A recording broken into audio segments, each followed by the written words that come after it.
Assalamualaikum warahmatullahi wabarakatuh. Alhamdulillahirabbil alamin. Wa bihi nasta'inu ala umuri dunya wa din. Wassalatu wassalamu ala asrofil anbiya'i wal mursalin sayyidina Muhammadin nabiyil wa ala alihi washabihi ajmain. Dulur, alhamdulillah di Sabtu malam Ahad ini kita bisa bertemu kembali. Meskipun sekarang kita dalam kondisi yang sedikit sedih berkabung karena saudara-saudara kita di daerah Lumajang dan sekitarnya sedang menghadapi bencana di mana Gunung Semeru meletus kembali, dan ini menjadi satu keprihatinan kita. Dan insya Allah hari ini atau detik ini, jam ini, tim kita juga sedang meluncur ke sana. Tim Santana, Santri Tangga Bencana dari Pos SPMA Lumajang juga sudah melakukan survei untuk bersama dengan komponen lain melakukan identifikasi kira-kira apa yang bisa diperbantukan untuk dulur-dulur kita di Lumajang dan sekitarnya, terutama semampu kita untuk memberikan support terhadap dulur-dulur kita yang terdampak erupsi Gunung Semeru. Dulur, terkait dengan itu maka topik kita pertama malam ini kita harus panjatkan doa untuk bangsa ini, semoga Allah memberikan kebaikan untuk bangsa ini. Yang kedua juga terkait dengan alam, dulur ya. Jadi kita doakan dulur-dulur yang sedang ada di sana, terutama tim kita, juga bisa segera memberikan support untuk dulur-dulur yang ada di sekitaran Semeru, karena kita lihat tadi sudah ada beberapa titik yang disediakan untuk pengungsian. Terkait dengan itu kita mungkin lebih tepat malam ini kita membahas tentang alam ya, tentang bagaimana kita sebenarnya mengelola alam. Kita tahu bahwa manusia dihadirkan di bumi itu untuk menjadi khalifah ya, menjadi khalifah.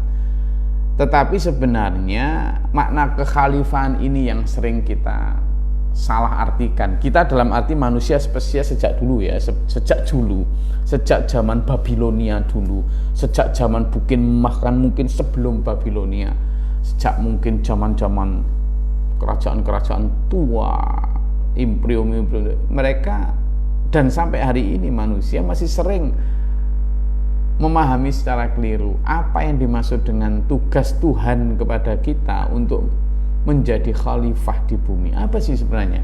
Disuruh ngapain kita itu? Nah, kita seringkali memaknai itu khalifah itu hanya diartikan sebagai penguasa. Penguasa. Gitu loh. Padahal sebenarnya itu akan menuntun manusia untuk kemudian memaknai penguasa itu, defining penguasa itu hanya pada titik power atau apa, kekuasaan. Nah, kekuasaan inilah yang mendrive manusia, yang menyetir manusia untuk mengarah kepada eksplorasi dan eksploitasi bumi secara berlebihan. Ini karena makna kuasa itu membawa manusia kepada hal yang unlimited, gitu, tidak terbatas. Apa yang tidak terbatas? Ambisi untuk terus kepingin terus. Begitu. Tentu erupsi seperti Semeru ini adalah memang sudah menjadi fenomena alam. Tetapi bencana-bencana lain, misalnya banjir, kemudian banyak hal, itu seringkali dipicu oleh bima kasabat aidinas. Apa itu? Tangan-tangan manusia, karena perbuatan tangan-tangan manusia. Khalifah yang dimaknai secara keliru atau ditugaskan Tuhan untuk mengelola bumi. Mengelola itu artinya menjaga dan melestarikan.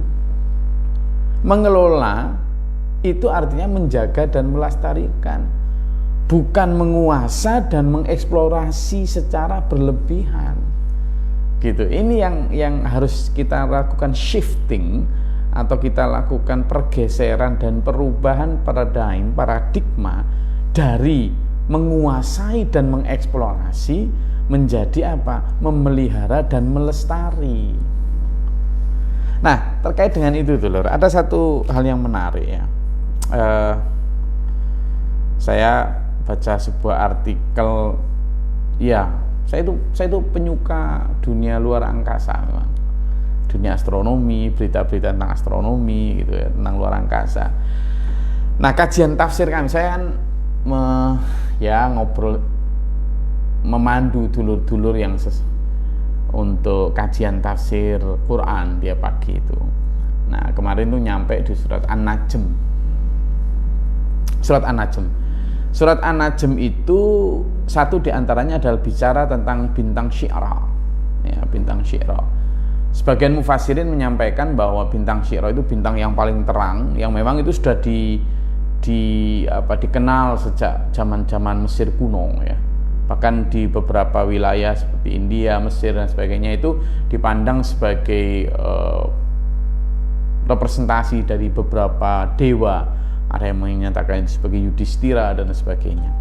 Nah, terlepas dari itu, Quran menyebut An-Najm sebagai Syi'ra.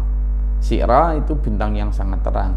Dalam ilmu astronomi, Syi'ra itu disebut juga dengan Sirius atau bintang Sirius. Bintang yang ada di konstelasi galaksi yang sekitar 8,6 tahun cahaya dari bumi. Ya, 8,6 tahun cahaya dari bumi. Kalau itu berapa tahun? 1 detik cahaya itu kalau nggak salah 350.000 kilometer. Nah, kita hitung aja kalau 1 tahun, dan ini 8,6 tahun cahaya jauhnya dari sini. Besarnya bintang ini itu 2-4 kali lipat dari matahari. Jadi jauh lebih besar daripada matahari. Sama, dia terdiri dari hidrogen, helium dan sebagainya itu yang memang membentuk fusi nuklir, yang kemudian ini menjadi bintang yang sangat powerful. Nah, apa yang ingin saya sampaikan? Bintang ini itu 8,6 tahun cahaya jauhnya. Ukurannya bukan kilometer lagi, tapi cahaya, di mana 1 detik cahaya itu nyaris 300.000 kilometer. Berarti kalau 1 menit cahaya tinggal ngalikan 60. Kalau 1 jam cahaya tinggal ngalikan 60 lagi. Nah, kalau 1 hari kalikan 24, 1 minggu, 1 bulan, 1 tahun, nah gitu. Tanpa itu berapa sudah. Nah, dulur, yang ingin saya bahas adalah kaitannya dengan alam. Sekarang ini manusia sejak eksplorasi angkasa dimulai, baik Soviet dengan pesawat Sputnik zaman tahun 50-an maupun pesawat Apollo-nya Amerika tahun 60-an, sampai hari ini manusia itu baru nyampe di planet terdekat kita, mana itu Mars. Dan itu pun, saya ulangi, itu pun kita mengirim ke Mars baru berupa robot. Satu di antara robot Amerika yang dikirim ke sana adalah ada yang namanya Pathfinder, ada yang namanya Curiosity. Hebat, saya paling senang mengikuti itu. Artinya ini usaha-usaha manusia untuk apa? Mencari kehidupan baru, untuk mencari lahan baru buat kehidupan manusia. Di satu sisi itu bisa kita pahami sebagai sebuah upaya mempertahankan spesies berupa manusia. Karena apa? Satu, menurut saya itu juga berasal dari kesadaran bahwa bumi ini sudah mulai tidak kuat menahan beban untuk menghidupi sekian miliar manusia. Sumber dayanya udah mulai nggak kuat. Satu sisi hebat, tapi saya ingin melihat gini, dulur. Satu buah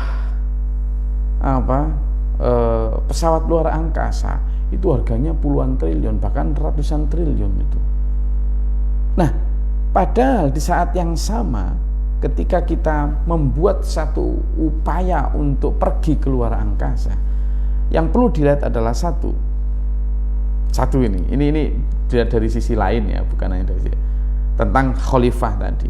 Manusia sedang meninggalkan tanggung jawabnya untuk melestarikan bumi. Dia tahu bahwa bumi ini sudah mulai tidak kuat menahan beban karena kerusakan yang diderita, climate change, ya, pemanasan global dan sebagainya.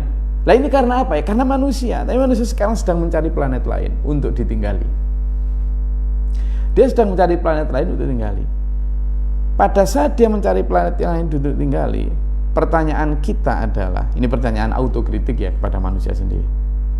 ketika dia mencari planet lain, apa jaminannya bahwa nanti planet ini tidak dirusak lagi seperti manusia merusak bumi? Tidak dirusak lagi seperti manusia merusak bumi. Taruhlah nanti menurut NASA dalam strategic planning mereka akan nyampe di mendaratkan, sekarang kan baru robot-robot ya. Kemungkinan mereka menganggap bahwa bisa mendaratkan manusia atau astronot bukan aja apa. Astronot itu kira-kira tahun 2035. Jadi sekitar sekian belas tahun dari sekarang. Nah, ketika nanti misalnya taruhlah sudah bisa bikin koloni di sana, apa jaminannya bahwa manusia tidak melakukan kerusakan di Mars? Jika memang manusia masih dengan mengusung bahwa khalifah itu adalah menguasai, mengeksploitasi, mengeksplorasi. Jika ambisi manusia adalah seperti sekarang ini, paling sederhana misalnya setelah punya motor, pengen punya mobil, setelah pengen punya mobil, pengen punya sport car, setelah punya limusin apa segala macam, akhirnya semua orang pengen gitu. Akhirnya mengeksplorasi bahan-bahan dari planet. Nanti di Mars apa? Jaminannya kalau mereka nggak ngerusak lagi di sana. Pertama, yang kedua, ketika mereka ini sekarang ini sedang berlomba untuk meninggalkan bumi menuju planet itu, sembari di saat yang sama mereka sedang gila-gilaan mengeksploitasi bumi, mengeksplorasi bahan baku dari dunia, dari bumi planet ini. Ingat, tahun 60-50 sampai nanti tahun 2035 itu hampir 100 tahun, 75 tahun lah lebih. 75 tahun gimana? Ya hampir ya. Belum tentu 100 tahun kemudian. Nah, padahal untuk mencapai 100 tahun itu, kerusakan yang ditimbulkan manusia di planet bumi ini sudah menggeh-menggeh. Ibaratnya bumi itu sudah luar biasa rusaknya. Coba sama googling lah bagaimana sekarang percepatan pencairan kutub utara. Itu kan akibat pemanasan global. Pemanasan global ini akibat apa? Akibat konsumsi manusia yang berlebihan terhadap sumber daya alam, akibat terlalu banyaknya polutan yang ke udara, akibat terlalu banyaknya konsumsi manusia dari si bahan bakar dan lain sebagainya. Kerusakan alam ini juga dipicu oleh itu. Nah, 100 tahun kemudian belum tentu manusia nyampe Mars, tapi 100 tahun kemudian kecepatan kerusakan bumi ini sudah tidak terbayangkan. Saya khawatirnya sebelum nyampe ke Mars, bumi sudah rusak pol. Kalau kita masih pertahankan pola hidup seperti ini. Ya toh? Yang ketiga, padahal sebenarnya biaya eksplorasi luar angkasa, baik beli pesawat apa segala macam itu, jika dimulai juga, ya kan? Saya ulangi ya, saya senang dengan dunia kayak itu. Tapi jika ini kemudian juga diimbangi dengan biaya pelestarian bumi, gitu. Artinya upaya untuk pergi dari bumi ke planet lain ini diimbangi dengan upaya untuk mempertahankan kelestarian bumi. Saya rasa ini akan menjadi satu kegiatan yang seimbang. Ini enggak. Biaya upaya pelestarian bumi tidak sebanding dengan biaya untuk perlombaan luar angkasa. Tadi saya baca itu, Amerika itu mengeluarkan, nggak tahu per tahun atau apa, itu 186 triliun untuk satu misi itu. Ada 5 tingkatan. Setelah itu kemudian Rusia, setelah itu kemudian Inggris sampai Cina. Perlombaan ke sana. Tapi di satu sisi perlombaan untuk melestarikan bumi dengan misalnya energi yang terbarukan itu ya ada, tapi tidak sebesar itu. Lalu yang keempat, Dulur. Yang keempat ini, padahal di saat yang sama untuk mencapai itu kita gontok-gontokan, perang tiap hari, hancur-hancuran, bunuh-bunuhan di situ tuh, di peperangan itu. Itu kan setiap negara-negara besar ingin mengeksploitasi alam di negara lain, lalu bikin isu tertentu, lalu perang segala macam. Duitnya ini kan ya termasuk untuk hal-hal semacam itu. Nah, apa yang ingin saya sampaikan di sini, bumi ini menderita akibat apa? Ambisi manusia yang tak berujung. Jika manusia masih tetap seperti ini, konsep kehidupannya, tidak ada rasa puas seperti ini, bahkan ketika seandainya pun nanti bisa pergi ke Mars, transmigrasi ke Mars. Di Mars pun Mars akan mengalami derita yang sama dengan bumi. Kenapa? Karena manusia masih mempertahankan cara hidup, pola pikir seperti ketika di bumi. Maka gimana sekarang solusinya? Simpel. Jadilah khalifah beneran. Gimana caranya? Yaitu tadi memaknai khalifah bukan untuk menguasai dan mengeksplorasi, tapi dengan cara untuk menjaga dan melestarikan. Ya apa caranya? Gimana? How? Kaifa? Ya zaman back to nature, kembali kepada kehidupan sederhana yang memang diamanahkan oleh Allah dan Rasulnya. Itu sudah kehidupan sederhana. Jangan melakukan sesuatu yang memang tidak perlu. Nah kita ini dulu, saya tadi baca artikel juga, katanya elit global itu tidak suka kalau masyarakat dunia itu sehat. Karena kalau masyarakat dunia ini sehat, ekonomi berhenti berputar. Gimana logikanya? Loh lah ya, nanti kalau masyarakat sehat, lah rumah sakit tidak laku, industri farmasi obat tidak laku. Iya toh? Tidak laku semuanya. Produsen alat-alat kesehatan tidak laku. Banyak semua. Ini bagaimana? Tidak laku semua. Itu kan laboratorium tidak laku semua. Itu. Nah, jangan sampai kita misalnya kayak kesehatan juga kemudian dibisniskan. Persoalan dua angkasa juga. Nah, rakusnya manusia terhadap ini sebenarnya yang kita ini sedang memicu lebih percepatan kiamat. Jadi kiamat itu bukan sesuatu yang sifatnya ancaman Tuhan saja, tapi kiamat itu menjadi sebab kausalitas yang memang kita sebabkan sendiri. Bima kasabat aydin nas. Sembari kita prihatin terhadap bencana Semeru yang sedang melanda dulur-dulur di Lumajang dan sekitarnya, kita mulai rethinking, berpikir tentang tujuan hidup kita ini, tentang bagaimana arah hidup kita ini. Jangan kemudian kita membawa ambisi ini bersamaan dengan ambisi yang lain, rusak. Kembali apa? Kembali kepada cara kehidupan ala Rasulullah Muhammad SAW. Hidup berdasarkan kebutuhan, bukan keinginan. Hidup yang sederhana, hidup yang sesuai dengan apa yang Allah perintahkan. Sudah gitu. Insya Allah dengan itu nanti kita mampu melestarikan bumi, sehingga apa? Bumi ini bisa melakukan healing sesuai dengan apa kita, sehingga lestari, ada harmoni antara manusia sebagai penghuni baru di planet ini dengan planet ini. Dengan cara apa? Mengekang ambisi-ambisi duniawi kita. Saya rasa itu dulur.